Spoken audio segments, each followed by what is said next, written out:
మొదటిసారిగా సెలవు తీసుకుంటూ నీకు ఈ లెటర్ రాస్తున్నాను.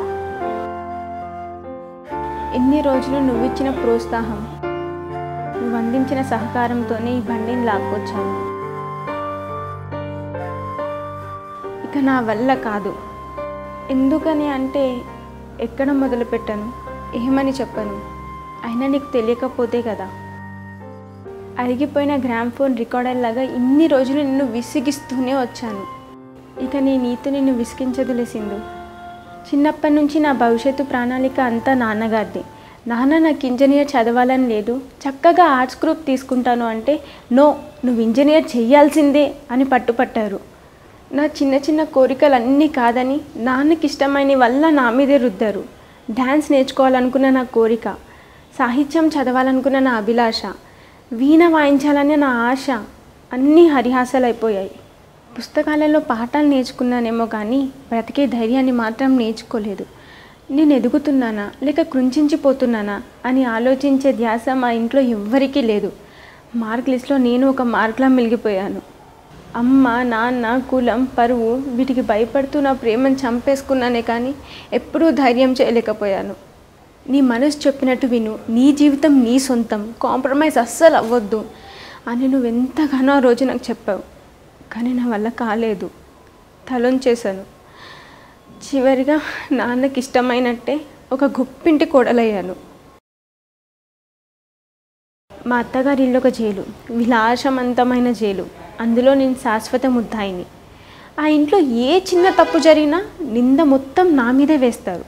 మా అత్తగారికి బీపీ పెరిగితే అమ్మకి సపరేట్గా కూరలు ఉండలేవా, పని మనిషికి చెప్పలేవా, దగ్గరుండి చూసుకోలేవా అంటూ ప్రతిసారి నా మీదే కోపం పడతారు. ఇంకా మా మామగారు, ఆయనకు షుగర్ ఉన్నా సరే ఎవ్వరు లేనప్పుడు అన్ని స్వీట్స్ తినేస్తారు.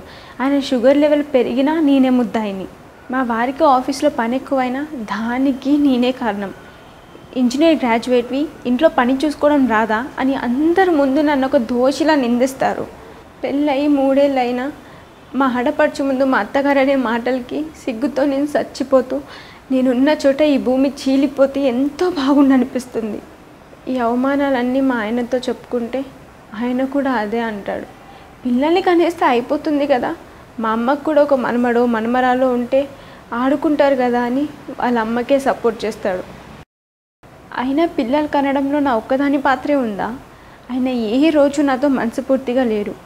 అలాంటప్పుడు పిల్లల్ని కనడంలో ఎలా సాధ్యం అవుతుంది సింధు? బయట లోకానికి నేను ఎంతో అదృష్టవంతురాలు. కానీ నా బాధని చెప్తే ఎవ్వరూ పట్టించుకోరు. నన్ను ఒక పిచ్చి దానిలా చూస్తారు.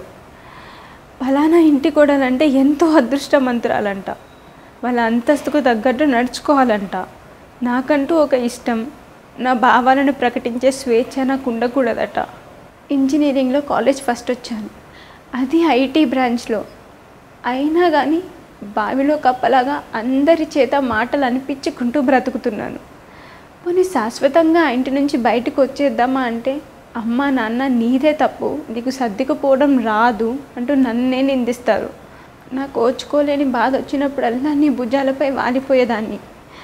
ఎన్నాళ్ళు ఇలా బ్రతుకుతావు, నీ ఇష్టాలు చెప్పు, నీ కష్టాలు ఎత్తి చూపు అని నువ్వు ఎన్నోసార్లు చెప్పావు. కానీ ఆ పని నేను చేయలేకపోయాను.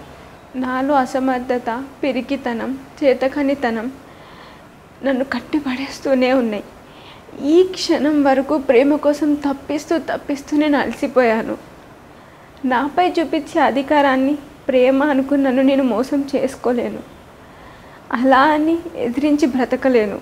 నీ మాటలు నన్ను ధైర్యంగా అడుగు ముందుకు వేయమన్నా నడిచే శక్తి నాలో లేదు. ఓడిపోయాను. అందుకే అందరికీ దూరంగా వెళ్ళిపోతున్నాను. మరో జన్మంటూ ఉంటే నువ్వే నా ప్రియనేస్తానివ్వు. నీతో